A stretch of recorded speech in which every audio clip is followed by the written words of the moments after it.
Then Allah subhanahu wa ta'ala says in the next verse, in verse number 15, إِذْ تَلَقُّونَهُ بِأَلْسِنَتِكُمْ, when you received it with your tongues, وَتَقُولُونَ بِأَفْوَاهِكُمْ, and that you say it with your mouths, مَا لَيْسَ لَكُمْ بِهِ عِلْمٍ, that of which you had no knowledge, وَتَحْسَبُونَهُ هَيِّنًا, and that you see it as something insignificant, something small, وَهُوَ عِنْدَ اللَّهِ عَظِيمٌ, and that is in the sight of Allah subhanahu wa ta'ala a tremendous and great thing.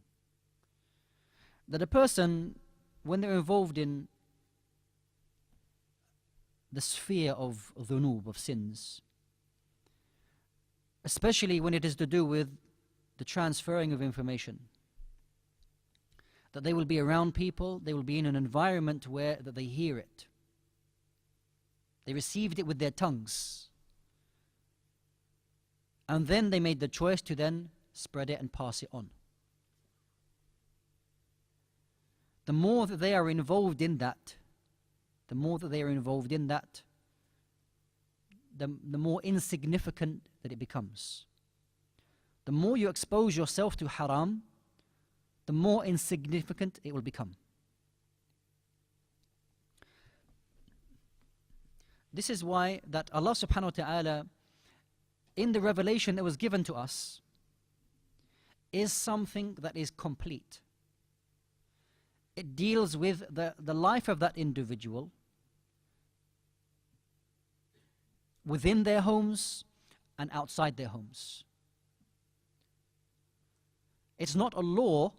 Allah Jalla wa Ala didn't give us revelation just so we know how to deal with one another when we go outside. I know that I'm going to be kind to you, obey the rules and regulations, and when I go home, I can do as I like and behave as I like. There was a hadith in Sunan ibn Majah, there's a hadith in Sahih, that a person will come on the Day of Judgment and that they will find a mountain of good deeds that they used to do. They will see it.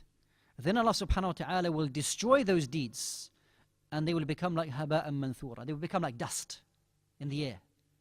And then the person will question, these were my good deeds and are now nothing.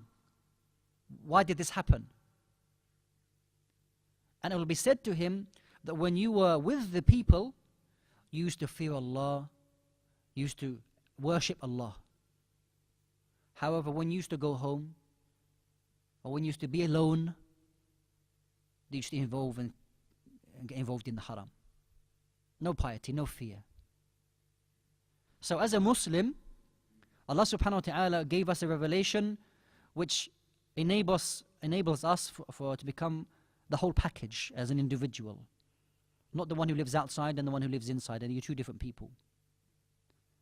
That rather Allah subhanahu wa ta'ala gave us a law, gave us a direction to be a complete and wholesome person on our own, with people inside and outside. That everything there is to preserve us and to protect us from anything that may cause us harm. So if you are involved and you're close to haram, you become numb to it. It becomes insignificant. Hayyina. And you have to bear in mind that living in a society or living in an environment where people commit haram openly, if you're exposed to it, anta bashar, you're a human being, it will affect you. No questions. You will be affected by it. Not to say that you're going to involve in it, because tawfiq min Allah, Allah Azza wa Jal protects you from that. However, the fact that you were exposed to it constantly and all the time, you just become numb to it. As opposed to living in a society where you'd never see such advertisements, for example. Never, ever. And then if you visited the countries to see that, it would be like that the world is ending. That morality is in the gutter, really. And to that level it has sunk. Whereas another person is like, well, just see it all the place, just got used to it. That's the reality.